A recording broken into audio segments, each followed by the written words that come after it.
morning. Good morning. Welcome to Breakfast with Bridgett at 7:30 on the dot on News 6 Plus. I'm your host, Bridgett Ellison, and we have some interesting things to get to today. We're going to talk about working in the heat, exercising in the heat. We have a doctor from Orlando Health standing by this morning to give us some great information and, some of the pros and cons of dealing with this heat, because you know what, we're in it for several more months and things are starting to feel like triple digits. But meteorologist Candace Campos is in the Pinpoint Weather Center, and we talked about these levels of heat and the feeling like the triple digits, and the humidity kicks in, and it's intense. Candace, good morning.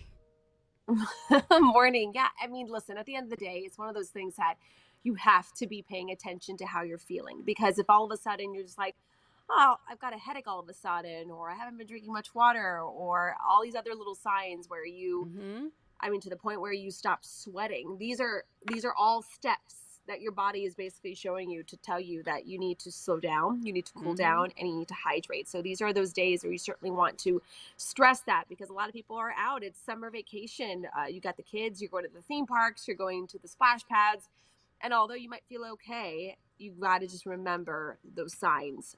So just remember that. I know you made freeze pops over the weekend, right? But it was the intention was there. Yeah.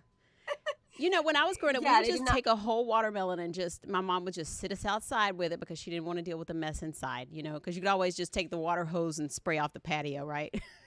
That's a fantastic idea. And my husband started cutting watermelon, like he basically cuts it in half, right? And then flips it and then just slices it like this. Nice. Yes. Like a little grid. And now you have these long little watermelon sticks. Yes. So you rather try than to freeze the big, them. Exactly. Oh, I didn't think about freezing them. Oh, I thought you did try to make popsicles. No, it was the shape implying a popsicle. Well, I tried actually making popsicles, like in little popsicle makers. With the watermelon. I tried other fruit. Oh, okay. Now, I haven't tried the frozen grape thing, though, but I've heard that's really good, too. Oh, yeah, love frozen grape. There's so many ways to cool off to make it more fun. There really is. And you're going to have to find all those ways of cooling off. So let's show you the maps. What's going on here? Your kind of breakdown of your weather stories here. The temperatures are going to be an issue.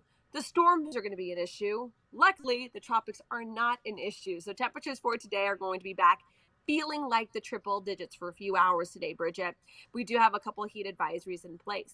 After we heat up, that's when we will start to see our storms start coming back. We're talking areas basically west of 95, which is where we'll have our best shot for rain. And really where it collides is where we'll see the longer storms, where they'll last the longest. Temperatures out the door right now, we are in the mid 70s area wide, and we're going to continue to warm up with feels like temperatures, although high in the low to mid 90s. We're going to be feeling like 103 to 109, 110 potentially. And so that is why we, of course, are stressing to make sure that you are taking your breaks indoors and staying cool and staying hydrated. We do have 2 heat advisories, still Marion County and Flagler County, as, again, the risk for heat-related illnesses certainly is more elevated in some of those zones. But outside of that warned area, obviously, the heat is certainly going to be felt area-wide. Rain chances today, it's about a 60% right along the immediate coastline, and then the moment we push further inland, that's when rain chances do go up to about a 70%. Models are in pretty good agreement so far. It's going to be either between 75 and 95.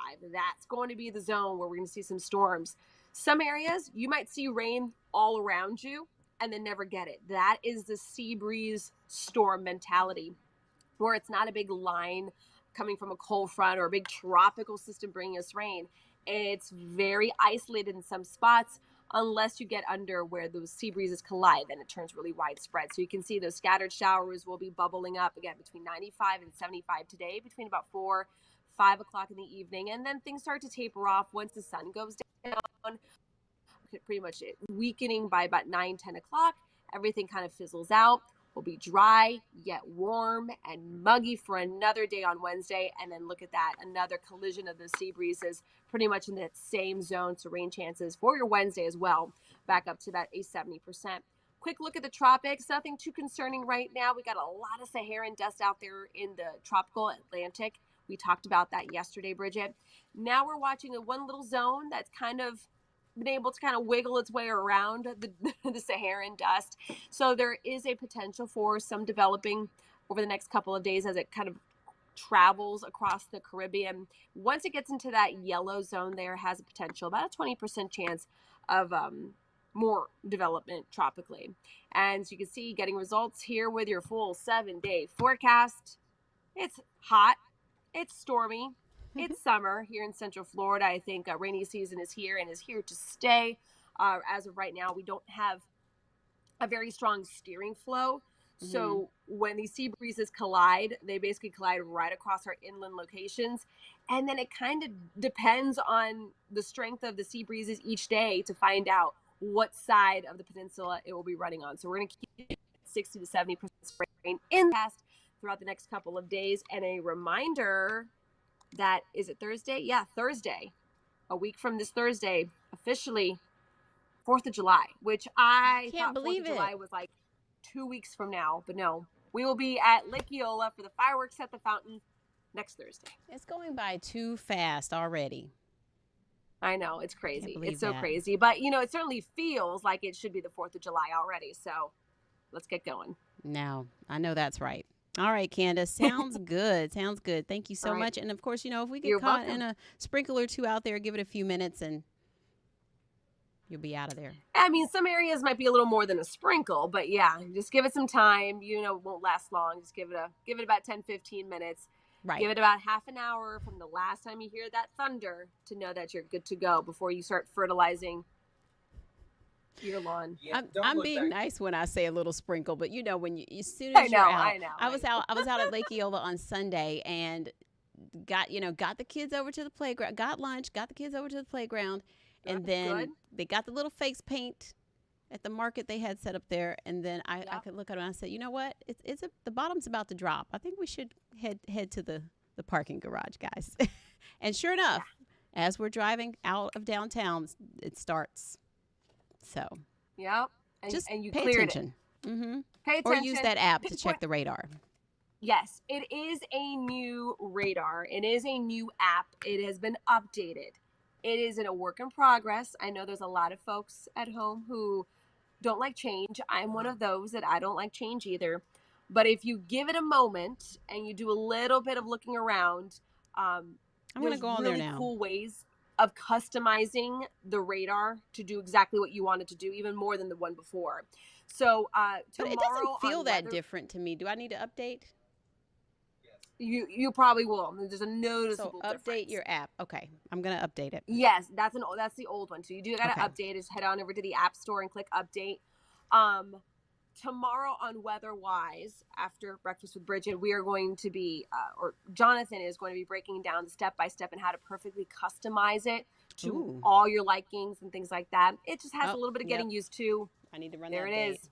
Update. Update that. Let me know. I Yes. know a lot of people are kind of skeptical about it just because and of course we're kind of ironing out those kinks. So if you are seeing issues where the radar's not working, let us know, because we are then forwarding that information to the app designers and getting them. But this is not something that we as the weather team decided we need to change it. It is new updated graphics, new updated programming, and it's going to be good in the long run. It just takes a little bit of time. So give us some patience, and I know that once you get the hang of it, you'll actually like it. I love that. And so it's running now. We're just Okay. checking this out live because I You know what don't we can do? always We can run talk, the we can updates talk on about everything. it tomorrow. Let me know what you think. Yes, I will, because this looks much different, and I can see. Oh, yes, I definitely need to. Oh. I'm in Africa right now, so I will. Work Yeah, on this. yeah, you don't, yeah. I'll work Yeah, you're on on it. the other side. The other side Okay. of the pond. Definitely get the app updated so you can get the latest greatest radar right there where you live. And that's what I mean. Like, you just have to customize it a little bit. So it's a Mhm. little bit of work in the beginning, but I can tell you it's going to pay off in the end. You can set your settings, set up notifications, or turn off notifications. Right? Yeah. But again, it takes some time. So tomorrow on Weather Wise, Jonathan will walk you all through it. We'll be sharing it on deal. Facebook and social and all that fun stuff too. Great. Well, you teased it a few days ago, so this is exciting. All right. Thank you, I'm Candace. such a tease. Bye. Bye. All right, let's get a check of those roads. And Trooper Steve is back with us today. And oh, you're not in the truck today. Hey, Steve. Hey, I left my laptop at home, so Oh, okay. ba-da-ba. Yeah, so I'm on my way to go pick up Molly Reed today. I will Oh. stop at the house, grab my laptop, but that's what Trooper Steve on patrol is. Super excited. So, Mm-hmm. for those that don't know, we have what's called bureau reporters, Mm-hmm. and that's what James Sparvero is. He covers Brevard County. That's what Molly Reed is. She takes care of our Volusia Flagler areas. She is a Central Florida native. Part of having introducing you to some of our staff. We introduced you to a new reporter last week. So she's been with us for a little bit. I think it's going to be a great morning. And I'm not going to lie, Bridgett, I think it's just a really good excuse for me to go spend my morning out on the beach. Hey, and you know what? You can So check out where that ramp is closed for construction. Let us know how that's looking. yeah, see, I Mm-hmm. just got to make it work for me Mm-hmm. and get out Get a there for a twofer. reason. I hear, and maybe get a cup of coffee, cruise Yeah. along the beach a little bit, take the shoes off. Why Have not? you had results one out on the beach on the sand yet? I have not. So I'm Okay. really excited. Yeah, get some Yeah. pictures, some videos. Yeah, for sure. Absolutely. So that's going to happen at 10 a.m. At today over 10. at Okay. clickorlando.com, the News 6 app, and of course, News 6 Plus. You can watch everything Cool. right there How are the live. roads? We're watching a crash right now, Bridgett. This is the only thing that's concerning me this morning is just this one. It's going to be in Point Siena, community of Point Siena, so South Osceola Cypress Parkway at Dover Plum. So if you're familiar with Point Siena, if you don't live there, you don't have to worry about it. But if you do and you're trying to head towards Pleasant Hill, it's going to slow you down a little bit. So 5-10 extra minutes if you can this morning, please. Champions Gate to 408, 33-minute drive, which isn't a too bad of a drive this morning. Again, with no school, it's Tuesday. We haven't seen the craziness. It being 4th of July next week. Good morning to you. Stay Road 595, all clear as you cruise by Flagler Beach, come down to New Smyrna, my favorite area of our East Coast because, hey, they're dog friendly. We come over towards Daytona. You see the interchange of 95 and I-4 looking good this morning. We're not seeing the normal delays that we see as big as they are, but they are out there. Holly Hill, good morning to you. Ormond Beach, nice and clear. This is where we are starting to see some things is here. DeLand, westbound from Orange City into the Deltona area, and then, of course, into Sanford. These are not crashes. They're not as bad as it normally is. As long as you keep that travel distance a little extra, we won't have a crash out there. So you can see from Lake Mary to Maitland, that middle one, it's only a 9-minute drive. And then from John Young Parkway leaving, maybe going to 27-minute drive. I can't wait till that western tube is done, Bridgett. It's going to be amazing. Deltona, you guys are good to go just with the delay there. So outside of that, Bridgett, good day. Not bad with crashes. I really can't wait for that express lanes to be cleared out on the western portion of I-4. That's going to make our commute to where we can go down to Tampa actually doable. So that's going to be really nice. A little bit more enjoyable, yes. And I'm still learning. Well, 'cause I that think area we're is all mess. still learning the express lanes that are there and the exits and entrance ramps. It's still a little tricky for me some days. I messed up yesterday out. Yeah, up on the express lane last week, and I thought for whatever reason that I had an exit, but I take them every day, and I totally forgot. I had to go all the way down to Kirkman, get off, turn back around. I was so mad. Yep, it's tricky. And also, express lane doesn't mean you can go faster. Correct. Okay. I say it's not the excess lane, it's the express lane. It's not the Autobahn lane. Okay. You're right. All right. We'll see you at the beach at 10. Bye. Bye.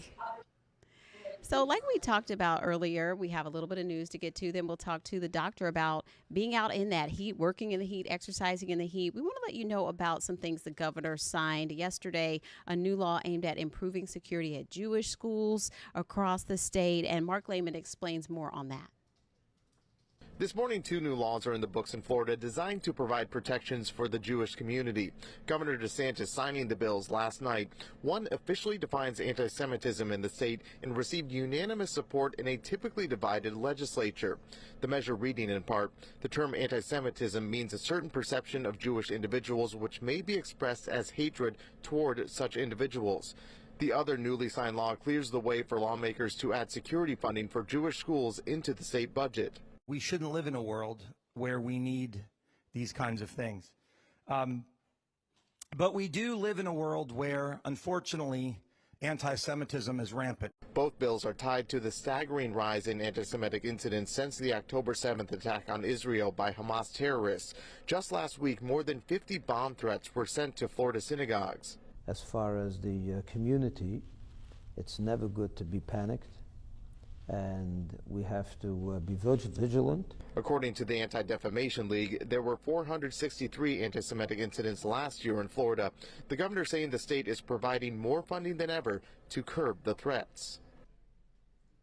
All right. And we want to talk to you about heat and heat exhaustion, heat stroke, and it's something that we really have to keep top of mind for the next several months, at least across Central Florida. And if you're new to the area, if you're visiting the area, it's a different kind of heat than maybe you would think of out west. So this morning we have Dr. Chirag Panchal with us from Orlando Health, family practitioner. Thanks for being with us. Thank you for having me.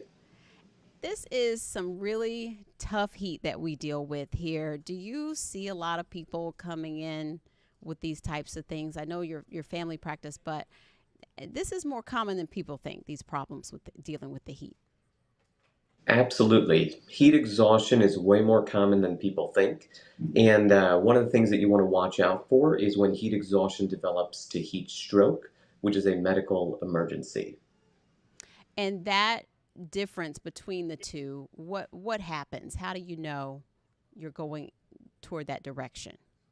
Sure. So some early signs of heat exhaustion may be changes in your heart rate. So your heart rate starts to beat a little bit faster. Your breathing starts to increase. You have excessive sweating, which can eventually turn into a lack of sweating. You may develop symptoms such as weakness or dizziness. And then as things continue to progress and your body's temperature still rises, you get some slurred speech, you get some neurocognitive symptoms, maybe even seizures or delirium at an extreme end. And that's when it's a medical emergency. What actually causes, fatality or serious injury from these heat-related illnesses? What is it that actually happens that really hurts a person's health or could possibly kill them? Is cardiovascular or? Exactly. Cardiovascular and then neurocognitive as well. And as you mentioned, if you're new to the area or if you're in, a special age population, for example, elderly or children, you have to take extra precautions. As Candace mentioned, our temperatures are rising and we're seeing almost record-setting temperatures, and it's only the beginning of summer, and so it's only going to get worse. Mm-hmm. And so when it comes to being out in the heat, it's, when you have that choice to be indoors or outdoors, depending on your sensitivities, of course, staying indoors is always the better option. But some of us have to get out in the heat, and some of us have to get in some exercise where we can, or we have to work in the heat. So how do you advise people to deal with it? That's a fantastic question. If you've got to be outside or if you're a year-long athlete, then you want to make sure you're taking good precautions. Start with light-fitting clothing that's also UV protective. Remember, we are in Florida. Skin cancer is a thing, so wear sunscreen and sun protection. Make sure that you're hydrating not just the day of, but also the days leading up to and after exercise or being outside. And remember that water is key, but also you want to replace your electrolytes. So sports drinks. I know you and Candace were talking about popsicles and things. Actually, there are some common sports drink manufacturers that make freezer pops that have electrolytes built into them. So those are great snacks as well for the young ones and myself. And then, of course, hydrating foods. You mentioned watermelon, oranges, fruits and vegetables are going to be fantastic. Mm-hmm. Nuts and seeds also have a good amount of electrolytes in there. So they're good snacks to keep on hand. And we have so many great fun things to do during the summer. We're on vacation. We're taking our family out to different places. The tickets are already purchased, rain or shine, we're going. What kinds of things do we need to take with us? What should be in our lunch boxes and our backpacks when we head out with the family to these parks and things like that where we're going to go? Great question. Yeah, you've got to go. You've bought the tickets. You're excited. You've been looking forward to this. So sunscreen, SPF 30 or higher is typically what I recommend. If you've got special elderly populations or young ones, a cooling mist fan is always a great idea. You're going to be sitting and waiting in line for maybe 60 plus minutes. It can get hot. Light clothing that is UV protective. Wide brimmed hats, of course, that can help protect your face and neck area. And then if you're able to, in a lunchbox, you want to pack good hydrating foods, fruits and vegetables, cucumbers, watermelon, oranges, clementines. These are great things that can stay in a lunchbox. While you're waiting in line, you can give something to the kids and have some for yourself as well. And the older I get, I understand why sometimes my parents would just drop us off, or they would go and find a shady spot in the park and just say, I'll be here, just come swing by and get me after you finish some of your rides. Yeah, that is such a great point. Remember to take regular scheduled breaks from the heat. So, as you mentioned astutely, if you are in line for a long period of time, maybe trade off with folks so someone can go inside and wait in the air condition or wait in a much more shaded area while the other person waits in line. And Mm-hmm. remember, planning your day. So if you're at these amusement parks or theme parks, plan. 2 to 6 p.m. is typically the hottest part of the day, so try to be in shaded areas during that time or indoors if you can. Mm-hmm. And we talked about those of us who are more athletically inclined, or maybe you think I'm super healthy and I'm fit. Those folks still need to be careful with how intense, even because high intensity workouts are popular and a lot of sports practices are happening and things like that. So how do we make sure we're watching, just we're not overworking ourselves, because when you calculate it in with the heat, it's a little bit more of an impact. Totally. As a person who regularly participates in high intensity interval training myself, you want to be cautious as the temperatures start to rise in the summer. Plan and prepare to decrease your intensity. It is going to happen. It's just getting hotter. Your body is sweating a lot more. You can't expect to push at the same level, so plan and prepare for that. Mm-hmm. Be okay with toning it down a little bit. And again, even changing some of your activities. So, for example, swimming may be a good option as your sport of the summer versus something like being in a hot gym. Mm-hmm. And how can we watch out when it comes to, our neighbors, our workout buddies, coaching? How can we kind of watch out to help somebody out if they might be starting to have some trouble and maybe they don't even realize it, because being disoriented is a part of this too. So how can we help each other out and help people, essentially get better, or sort of, slow down the process if we see signs of that exhaustion happening? Absolutely. So, recognizing the signs and symptoms of heat exhaustion is important for all of us because that way we can recognize it within ourselves, but also in a workout buddy or friend. So, remember what I taught you before: headaches, muscle cramps or weaknesses, dizziness, high heart rates, rapid breathing, feeling weak or confused. If you start to notice any of those within yourself or someone around you, you want to make sure that you get that person to a shaded area, and the goal is to cool their body down. So if you've got a cooling towel near you or some water or an ice pop, you want to make sure you get it to them. And then, of course, putting them in front of a fan or an air conditioner as well and helping them come back to. Mm-hmm. And when do we know that we need to call for, medical help? Absolutely. Prolonged symptoms, if the symptoms do not get better, or if they get worse, if the person starts to develop delirium, confusion, or they're excessively agitated, I would say don't hesitate. You're important to yourself, but you're also important to other people, and take care of those around you. Don't be afraid to call or seek medical attention. You owe it to yourself. And so, and before I go, lots of folks like to get in those physicals and stuff during the summer before school starts. So, like, are you taking new patients? What's happening with those recommendations? Absolutely. At Orlando Health, we have over 100 primary care providers. We're taking new patients. It's important to get your kids in to see their doctor during the summer. It's a great time to get an annual checkup. And then, of course, sports physicals. As the sports season will start to commence again, get those physicals in and make sure kids and young ones are in tip-top shape. All right, great information. Thank you for taking some time out to give us some great advice on dealing with this heat, because we can't get around it. Thank you so much for having me. I appreciate it. Thank you, Dr. Pinchel. Take care. Take care. We want to tell you about a development that could be happening. This is at the old Flea World, and there have been several attempts to redevelop this area that's been closed down for 10 years. But Ezzy Castro has the latest on a new plan. It's the topic people in Seminole County have been talking about for years, the site of the old Flea World. And today, commissioners are set to vote on plans for the new Reagan Center development. Basically, what's planned for that site, which is going to be pretty much the last large development track in Seminole County there at 1792 and Ronald Reagan Boulevard, is what they're referring to as Reagan Center. News 6 anchor Justin Wormuth spoke to Commissioner Jay Zembauer back in March about the project, which is set to bring in more than 1,000 apartment units with retail and office space. Though some people and business owners near the area say the development could make traffic issues and flooding worse. And you are confident that this will eventually be built?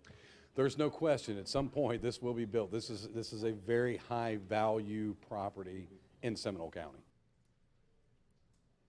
So we'll be watching for what happens there. Certainly a long time coming there. And we wanted to let you know there's a chance to get a great view of the fireworks. I mentioned Lake Eola earlier, and you know, it is one of the iconic spots around Orlando that personifies the city beautiful. And what better way to enjoy those 4th of July fireworks than right there on the lake?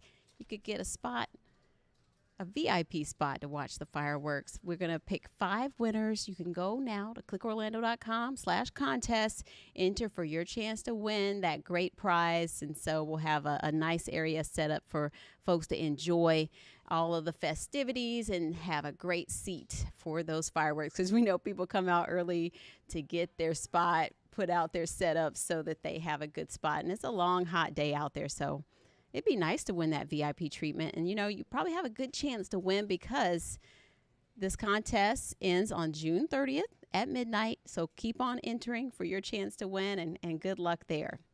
Well, that's going to do it for us. We'll be back tomorrow with more breakfast, and I'll see you at noon. Take care.